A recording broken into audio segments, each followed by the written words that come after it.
Hello मेरे भाई, मेरे चैनल में आप सभी का बहुत बहुत स्वागत है। तो आज हम लोग पढ़ने वाले हैं मैथ। दोस्तों, अगर मेरा इस सेशन से आपको अगर कुछ फ़ायदा नहीं मिला, कुछ नया सीखने को अगर नहीं मिलेगा, तो आप मेरा वीडियो को डिसलाइक करके चले जाइएगा और कमेंट बॉक्स में आप कमेंट जरूर कर दीजिएगा। तो चलिए हम लोग इसकी शुरुआत करते हैं।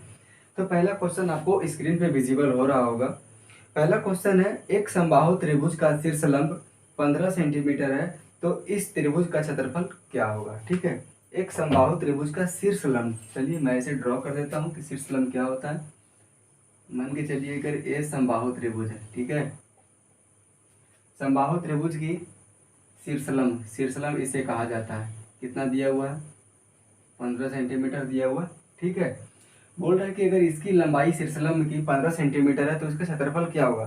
दोस्तों, हमें समबाहु त्रिभुज का क्षेत्रफल निकालने के लिए इसकी भुजा को निकालना बहुत ज़्यादा जरूरी है, क्योंकि बिना इसकी भुजा को निकाले हुए आप क्षेत्रफल को नहीं निकाल सकते हैं। ठीक है, तो देखिए दोस्तों, इसका शीर्षलंब का फॉर्मूला होता है, यानी समबाहु त्रिभुज की ऊंचाई का फॉर्मूला क्या होता है, √3/2 इंटू ये होता है।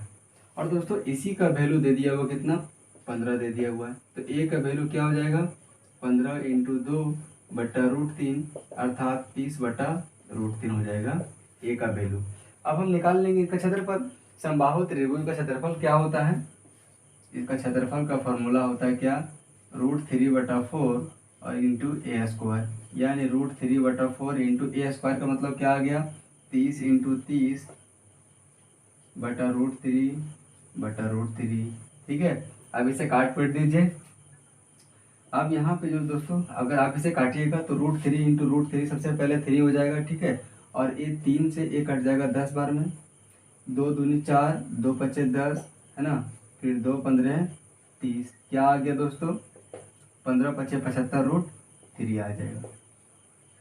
ठीक है, तो चलिए हम लोग बढ़ते हैं नेक्स्ट क्वेश्चन की ओर। उम्मीद करता हूँ कि आपको क्वेश्चन समझ में आ गया होगा। दोस्तों, क्वेश्चन का लेवल ऐसा है जो आप अभी इस वीडियो में सब कुछ देखेंगे। हम उन सारे इजी क्वेश्चनों का बिल्कुल भी प्रैक्टिस नहीं करेंगे जो बहुत ही इजी है। ठीक है, देखिए नेक्स्ट क्वेश्चन क्या बोल रहा है। नेक्स्ट क्वेश्चन है, एक आयत जिसका आयाम का मतलब होता है भुजा 4 सेंटीमीटर और 2 सेंटीमीटर है, उसे एक समबाहु त्रिभुज बनाने के लिए मोड़ा जाता है। चलिए, एक क्या है दोस्तों, आयत है, क्या हो गया, आयत। इसकी क्या दिया हुआ है, लंबाई 4 सेंटीमीटर और चौड़ाई 2 सेंटीमीटर। दोस्तों, इसी आयत को मोड़कर एक समबाहु त्रिभुज बनाया जाता है। क्या बनाया जाता है, समबाहु त्रिभुज। तो दोस्तों, सबसे पहले मैं बात करूंगा इस समबाहु त्रिभुज का परिमाप क्या होगा। तो समबाहु त्रिभुज का परिमाप वही होगा जो आयत का परिमाप होगा, क्योंकि इसी आयत को तो मोड़कर इसे बनाया गया समबाहु त्रिभुज। तो दोस्तों, आयत का परिमाप यहाँ पे क्या हो जाएगा, इसका फॉर्मूला होता है 2 इंटू एल प्लस बी, अर्थात 2 into 4 plus 2 equal to 6 equal to 12 centimetre. ठीक है, यानी कि वही 12 सेंटीमीटर का यूज करके एक समबाहु त्रिभुज बनाया गया। और समबाहु त्रिभुज की सारी भुजाएं बराबर होती है, यानी कि दोस्तों ये हो जाएगा 4 सेंटीमीटर, ये 4 और ये 4। अब पूछ रहा है कि समबाहु त्रिभुज का क्षेत्रफल क्या होगा। तो इसका क्षेत्रफल का फॉर्मूला क्या होता है, √3/4 इंटू ए स्क्वायर, यानी √3/4 इंटू 4 इंटू 4, 4 से 4 कट गया, क्या बच गया, 4√3 सेंटीमीटर स्क्वायर। ठीक है, चलिए हम लोग बढ़ते हैं अब नेक्स्ट क्वेश्चन की ओर।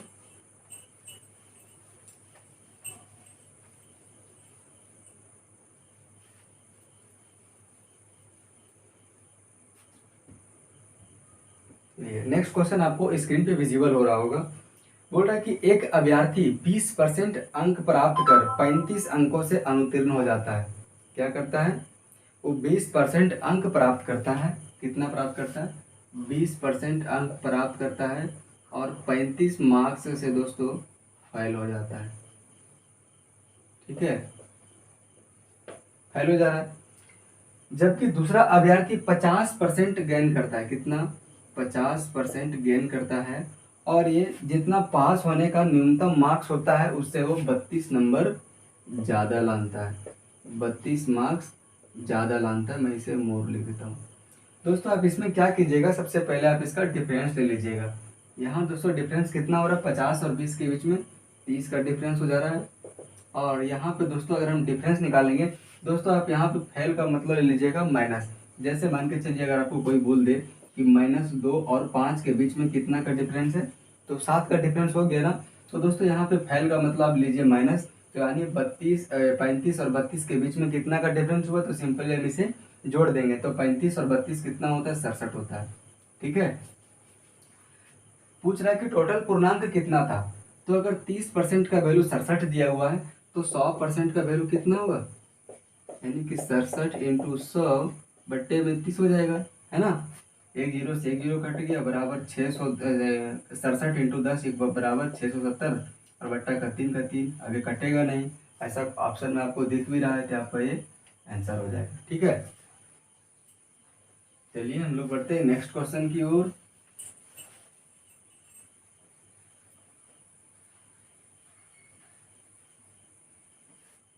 नेक्स्ट क्वेश्चन है दोस्तों, विकास अपने वेतन का 80% खर्च कर देता है। ठीक है, चलिए मान के चलिए, सबसे पहले मान लेते हैं कि विकास का वेतन माना, इसका वेतन मान लेते हैं 100 रुपया है। ठीक है, अब वो कितना खर्च कर रहा है, 80 रुपया। अगर 80% खर्च कर रहा है, 100 का 80% कितना होता है, 80, यानी कि वो खर्च कितना कर रहा है दोस्तों, 80 रुपया। तो बचत कितना कर रहा है, 20 रुपया। ठीक है, अब बोल रहा है क्या कि अगर उसके वेतन में 25% की वृद्धि होती है, अगर 100 में 25% की वृद्धि कर देंगे तो कितना होगा, नया वेतन, नया वेतन 100 में अगर 25% की वृद्धि कर देंगे, यानी कि 100 का 125% कितना होता है, 125 होता है। और अगर खर्चा में भी इसका 15% का वृद्धि किया जाता है, अब नया खर्च कितना हो जाएगा, यानी कि 80 गुने 115/100। ठीक है, तो 20 चौक 80, 20 पचे 100, 5 तैसे 115, यानी कि 23 चौक 92। अब दोस्तों आप सेविंग कितना हो रहा है, आप यहाँ पे देख लीजिएगा सेविंग कितना हो रहा है। इनकम 125 है, एक्सपेंडिचर 92 है, तो सेविंग कितना होगा, 92 800, 25 8 33। अब दोस्तों पूछ रहा है कि उसकी सेविंग में कितना परसेंट का वृद्धि हुआ पहले की तुलना में। ठीक है, तो पहले सेविंग हो रहा था 20, अभी हो रहा है 33। कितना का बचत और ज्यादा अधिक हुआ, 13। कितना में, पहले की तुलना में 20 में, इंटू 100। ठीक है, तो 20 पंजे 100, 13 पचे 65% अधिक बचत हो रहा है पहले की तुलना में। ठीक है, चलिए हम लोग बढ़ते हैं नेक्स्ट क्वेश्चन की ओर।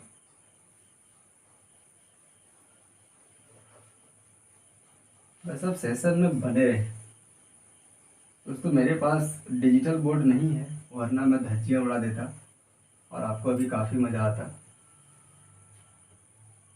देखिए नेक्स्ट क्वेश्चन क्या है, बोल रहा है दोस्तों कि यदि √50 प्लस √128 इक्वल टू √n है, तो n का वैल्यू क्या होगा। क्या बोल रहा है, √50, चलिए मैं यहाँ लिख देता हूँ, √50 प्लस √128 इक्वल टू √n हो रहा है।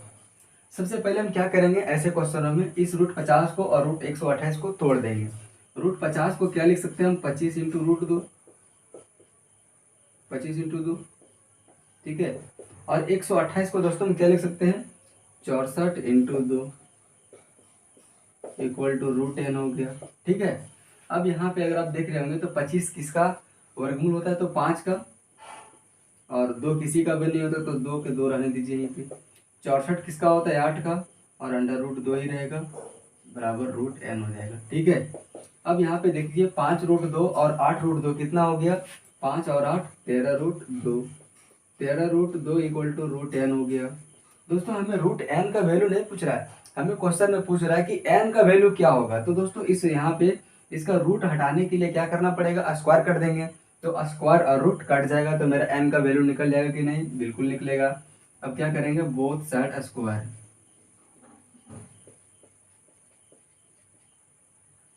ठीक है, तो यहाँ पे अगर हम स्क्वायर करते हैं तो इधर भी हमें स्क्वायर करना पड़ेगा। अब दोस्तों क्या करेंगे, 13√2 का मतलब क्या हो गया, 13×2 = 169 और √2 × √2 बराबर कितना हो जाएगा, 2। तो 169 × 2 और इधर से क्या ए स्क्वायर और रूट कट जाएगा इक्वल टू n हो जाएगा। ठीक है, अब 169 दूनी कितना हो गया, 2 9 18, 16 दूनी 32 और 1 33, यानी कि n का वैल्यू क्या आ जाएगा, 338 आ जाएगा। ठीक है, तो दोस्तों आपको इसको ऐसे में तोड़ना है ताकि दोनों को जोड़ा जा सके। मान के चलिए अगर आपको कोई बोल दे जोड़ने के लिए 5√8 + 7√2 कितना हो जाएगा, तो आप ये नहीं कीजिएगा कि 5 + 7 = 12√8√2। दोस्तों अगर इसे जोड़िएगा तो ये जोड़ाएगा नहीं, सिंपली आपको बोलना ही पड़ेगा कि इसका आंसर वही होगा 5√8 + 7√2।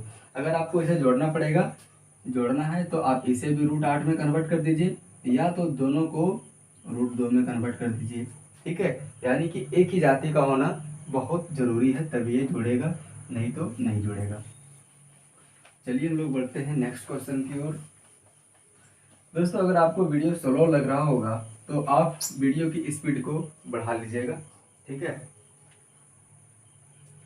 देखिए नेक्स्ट क्वेश्चन कितना दमदार क्वेश्चन है। नेक्स्ट क्वेश्चन है, वह छोटी से छोटी संख्या ज्ञात कीजिए जिसे 20, 25, 35 तथा 40 से विभाजित करने पर शेष 14, 19, 29 और 34 प्राप्त होता है। देखिए अगर 20 से विभाजित कर रहे हैं तो शेषफल कितना बच रहा है दोस्तों, 14।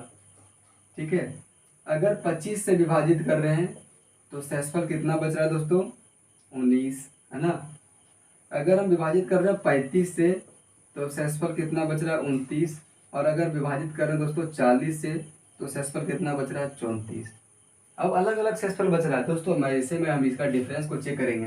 देखिए 20 और 14 के बीच में कितना का डिफरेंस है, तो 6 का डिफरेंस है, 6 का डिफरेंस है। 25 और 19 के बीच में भी 6 का डिफरेंस है। 35 और 29 के बीच में भी 6 का डिफरेंस है। ठीक है, और इधर 40 और 34 के बीच में भी 6 का डिफरेंस है। ऐसा नहीं होगा कहीं कहीं पे 6 का डिफरेंस होगा, कहीं का 7 का, कहीं का 2, यानी कि जो भी क्वेश्चन रहेगा एग्जामिनर क्वेश्चन को ऐसा ही सेट करके देगा ताकि उसका डिफरेंस हर जगह सेम हो। ठीक है, तुम दोस्तों ऐसे में क्या करेंगे, सबसे पहले हम 20, 25, 35 और 40 का एलसीएम निकाल लेंगे। किसका, 20, 25, 35 और 40 का एलसीएम निकाल लेंगे। सबसे पहले 5 से काट देंगे, 5 चौक 20, 5 छः 25, 5 सत्ते 35, 5 चौटी 40।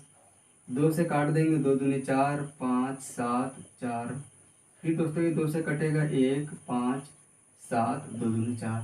ठीक है, अब इसे हम गुना कर देंगे, कितना आ जाएगा, 5 दूनी 10, दूनी 20, 25 100, 7 700, दूनी 1400, 1400 आ गया।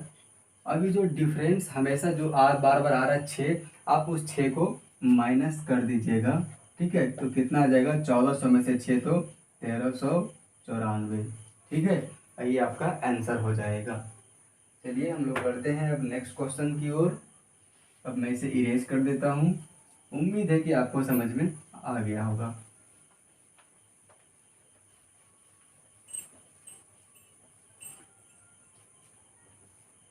नेक्स्ट क्वेश्चन क्या, देखिए समतुल्य बट्टा से संबंधित क्वेश्चन है। बोल रहा क्या, 25%, 20% और 10% के क्रमिक बट्टों का समतुल्य एक अकेला बट्टा क्या होगा। दोस्तों आपने मैनुअली समतुल्य बट्टा का फॉर्मूला पढ़ा होगा क्या, x plus Y plus minus X plus minus Y plus minus X into Y बटा 100। लेकिन ये 2 में काम करता है, 3 में भी काम करेगा, लेकिन पहले 2 को निकाल देंगे, फिर उसके बाद जो आएगा उसे हम तीसरा के साथ इस फॉर्मूला में अप्लाई कर देंगे। लेकिन हम ऐसा नहीं करेंगे। जैसे मान के चलिए कि कोई भी चीज़ का रेट 100 रुपये मान लिए, पहले दे रहा है 25% का छूट, यानी 75/100। उसके बाद कितना का छूट दे रहा है, 20% का, यानी 80/100। उसके बाद कितना का छूट दे रहा है, तो 10% का, यानी कि 90/100। अब हम इसे काट देंगे। ठीक है, जितना भी जो भी कटेगा, इस 100 से 100 कट दिया, 25 दिए 75, 25 चौक 100, 4 20 80, 20 25 100, 5 18 90, यानी कि 18 दिए 54। इसका मतलब वो दोस्तों, अगर कोई वस्तु का दाम 100 रुपया है और अगर उस पर सबसे पहले 25% का डिस्काउंट देते हैं, उसके बाद 20% का डिस्काउंट देते हैं और उसके बाद लास्ट में 10% का देते हैं डिस्काउंट, तो उस सामान का अंतिम जो सेलिंग प्राइस होगा 54 रुपया होगा। तो छूट का हमको तो छूट हम कितना का दिए, तो 100 रुपये का था, ₹54 का 54 में हम बेच दिए तो छूट मेरा कितना निकल गया, ₹46 का। अभी दोस्तों ₹46 100 का कितना परसेंट है, तो 46% है। तो आपका आंसर हो जाएगा 46%, अर्थात 25%, 20% और 10% का समतुल्य बट्टा क्या होगा, 46% होगा। ठीक है, चलिए हम अब इसे इरेज कर देते हैं। उम्मीद है कि आपको समझ में आ गया होगा। तो फार्मूला कहाँ अप्लाई करना है और इस तरह के मेथड को कहाँ अप्लाई करना है आप समझ गए होंगे। अगर वहाँ पे दे दे, अगर एग्जामिनर दे देगा 4 बट्टा दे देगा, 5 को बट्टा दे देगा, जैसे 25%, 20%, 15%, 10%, 5%, तो आप समतुल्य बट्टा वाला फार्मूला से निकालते रह जाइएगा। लेकिन इस मेथड के माध्यम से आप इसे तुरंत कैलकुलेट कर लीजिएगा। ठीक है, चलिए नेक्स्ट क्वेश्चन है दोस्तों, टाइम एंड वर्क का है। क्या बोल रहा है, अर्जुन अकेला एक कार्य को 12 दिन में और भीम अकेला उसी कार्य को 15 दिन में कर सकता है। चेतन की सहायता से वे, यानी कि वे तीनों साथ मिलकर 5 दिनों में पूरा करते हैं, तो चेतन अकेला उस कार्य को कितना दिन में करेगा। देखिए अर्जुन कर रहा है कितना दिन में भाई, तो 12 दिन में कर रहा है। और बात कर रहे हैं अगर बी यानी कि भीम का, तो कितना दिन में कर रहा है, 15 दिन में। और ये तीनों यानी कि अर्जुन, भीम और चेतन, अगर तीनों मिलते हैं यानी कि ए से अर्जुन, बी से भीम और सी से चेतन, तो काम कितना दिन में समाप्त हो जाता है, तो 5 दिन में। तो पूछ रहा है कि सी कितना दिन में करेगा। सबसे पहले हम टोटल यूनिट ऑफ वर्क निकालेंगे इसके एलसीएम के माध्यम से। तो 12, 15 और 5 का एलसीएम कितना होता है, 60। तो दोस्तों इसका एफिशिएंसी कितना हो जाएगा, ए प्लस बी प्लस सी का 5, 60 में कितना बार में जाता है, 12 बार में, ये 4 बार में और ये 5 बार में। इसका मतलब हो गया दोस्तों कि ए का जो कार्य क्षमता 5 है, बी का कार्य क्षमता 4 है और ए प्लस बी प्लस सी तीनों का कार्य क्षमता 12 है। तो दोस्तों सिर्फ निकालेंगे अगर हम सी का कार्य क्षमता तो नहीं निकलेगा। इस 12 में से 5 और 4 यानी कि अगर ए बी सी में ए प्लस बी को माइनस कर देंगे तो सी निकल जाएगा, यानी 12 में से 9 चल गया तो कितना बच गया, 3। ये हो गया दोस्तों सी का कार्य क्षमता। अब बोल रहा है कि सी अकेला उस कार्य को कितने दिनों में खत्म करेगा, तो कार्य कितना है 60, क्षमता कितना है 3, तो कितना दिन में खत्म करेगा, 20 दिन में खत्म करेगा। ठीक है, चलिए अब मैं इसे इरेज करता हूं।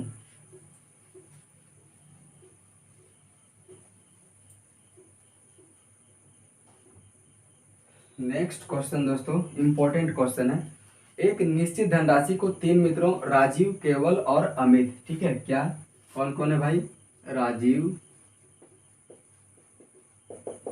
केवल और अमित के बीच में बांटा जाता है। कितने के अनुपात में, तो 2:3:7 के अनुपात में बांटा जाता है। आगे बोल रहे हैं दोस्तों कि यदि अमित का हिस्सा केवल के हिस्से से 15 रुपया अधिक है, ठीक है, यदि अमित का हिस्सा केवल के हिस्सा से 15 रुपया अधिक है, रेशियो में कितना अधिक है, 4 अधिक है, और रुपया में कितना अधिक है, तो 15 रुपया अधिक है। तो पूछ रहा है कि तो तीनों के बीच में कितना रुपया विभाजित किया गया है। तो टोटल कितना अगर इसका जोड़ देंगे सम, तो 2, 3, 5 और 7 12। अगर 4 यूनिट का वैल्यू 15 है तो 12 यूनिट का वैल्यू कितना हो जाएगा, ये कितना गुना है, 3 गुना है। तो यहाँ भी कितना गुना होगा, 3 गुना, अर्थात 15, तो ये कितना हो जाएगा दोस्तों, 45 हो जाएगा। आपको ऐसा कौन सा ऑप्शन में दिख रहा है, तो ऑप्शन नंबर ए है। ठीक है, चलिए हम लोग बढ़ते हैं नेक्स्ट क्वेश्चन की ओर। उम्मीद करता हूँ कि आपको ये भी समझ में आ गया होगा। दोस्तों मैं जो भी क्वेश्चन लाया हूँ मिसलेनियस क्वेश्चन, वो लगभग सारे चैप्टर से लाया हूँ। देखिए नेक्स्ट क्वेश्चन है पार्टनरशिप का क्वेश्चन है। पार्टनरशिप का नहीं है दोस्तों, सॉरी, प्रॉफिट एंड लॉस का क्वेश्चन है। विकास 30,000 में एक पुरानी बाइक को खरीदता है। कितना में खरीदता है, 30,000 में, और इसकी मरम्मत पर वो 5,000 रुपये खर्च करता है। अगर वो इसकी मरम्मत पर 5,000 रुपये खर्च कर रहा है तो उसका दोस्तों सीपी में ही तो आएगा, प्लस 5,000 रुपये इसका मरम्मत में खर्चा कर रहा है, तो कितना हो गया, 35,000 रुपये में खरीदता है और बेचता है कितना में, 42,000 रुपये में बेचता है। पूछ रहा है कि इसका प्रॉफिट परसेंट क्या होगा। दोस्तों रियल में इसका प्रॉफिट कितना हो जाएगा, 35,000 में खरीदा, 42,000 में बेच दिया, तो प्रॉफिट कितना का हो गया दोस्तों, 7,000 का हो गया। अब पूछ रहा है इसका प्रॉफिट परसेंट, तो 7,000 का बेनिफिट हुआ कितना में, 35,000 में, ठीक है। और परसेंट निकालने के लिए 100% कर देंगे। यहाँ दोस्तों 1, 2, 3 जीरो कट गया, यहाँ भी 3 जीरो कटेगा, 7 पचे 35, 5 बीसे 100 अर्थात 20% का बेनिफिट होगा। ऐसा आपको कौन सा ऑप्शन में दिख रहा है? तो ऑप्शन नंबर ए में दिख रहा होगा। चलिए अब इसे भी हम लोग इरेज करते हैं और हम लोग बढ़ते हैं नेक्स्ट क्वेश्चन की ओर।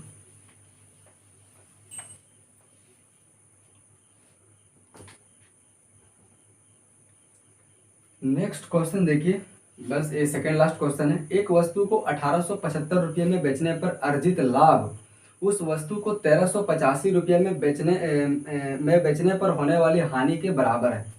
यानी कि अगर मान के चलिए कि 1875 रुपये में बेचने से मान के चलिए कि अगर व्यक्ति को 15% का लाभ हो रहा है, अगर वही वस्तु को वही व्यक्ति के द्वारा 1385 रुपये में बेचा जाता है तो 15% का ही हानि होता है।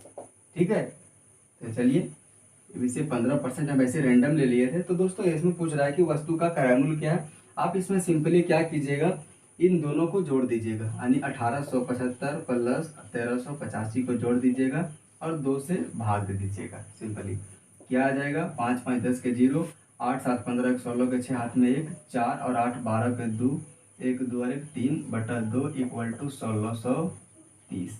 तो 1630 इसका आंसर हो जाएगा। चलिए हम लोग बढ़ते हैं नेक्स्ट क्वेश्चन की ओर।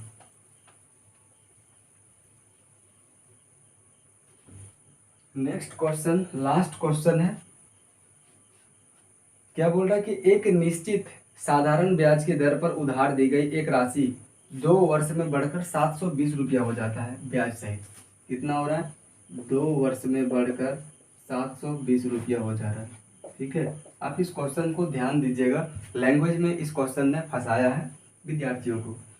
बोल रहा है कि उसके बाद अगले 5 वर्ष में बढ़कर, उसके बाद अगले 5 वर्ष में बढ़कर, तो लोग क्या करते हैं, सिंपली 5 वर्ष लेते हैं। नहीं, इस 2 वर्ष के खत्म होने के बाद अगले 5 वर्ष पर, यानी कि इधर का 2 वर्ष और उसके बाद का 5 वर्ष, अर्थात 7 वर्ष में बढ़कर कितना हो जाता है? 1020 रुपया हो जाता है। ठीक है, तो दोस्तों पूछ रहा है कि दिया गया उधार राशि कितना है। हम इसमें क्या करेंगे, सबसे पहले हम निकाल लेंगे कि 5 वर्ष का कितना। देखिए ए भी इसमें क्या है, प्रिंसिपल भी है प्लस इंटरेस्ट भी है। इसमें भी क्या है, प्रिंसिपल प्लस इंटरेस्ट है। ठीक है, हम सबसे पहले हम इसका डिफरेंस निकाल लेंगे 5 वर्ष का। दोस्तों मुझे जब तक इसका ब्याज पता नहीं होगा कि कितना ब्याज है, तब तक हम इसकी उधार राशि को नहीं ज्ञात कर सकते हैं। और यहाँ पे दोस्तों कितना हो रहा है, तो 1020 और 720 के बीच में अंतर कितना है, तो 300 का, यानी कि 5 वर्ष में 300 रुपया का ब्याज हुआ। तो 1 वर्ष में, चलिए हम निकाल लेते हैं कि 2 वर्ष में कितना का होगा। तो 300 इंटू 2/5 यानी 5 6 30 यानी 60 दूनी 120। इसका मतलब हुआ दोस्तों कि 2 वर्ष का ब्याज कितना हुआ, 120 रुपया, और टोटल प्रिंसिपल और इंटरेस्ट यानी कि मूलधन और ब्याज मिलकर कितना है, 720 रुपया।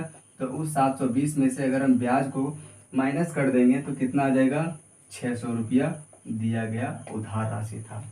ठीक है, तो आप इस क्वेश्चन में लैंग्वेज से फंस सकते थे, आप यहाँ पे 5 वर्ष कर सकते थे। ठीक है, चलिए मैं इरेज इसे कर देता हूँ और मेरा आज का सेशन यहीं पे ख़त्म होता है। अगर आपको मेरा सेशन अच्छा लगा होगा तो वीडियो को लाइक ज़रूर कर दीजिएगा। बाकी आपको धन्यवाद।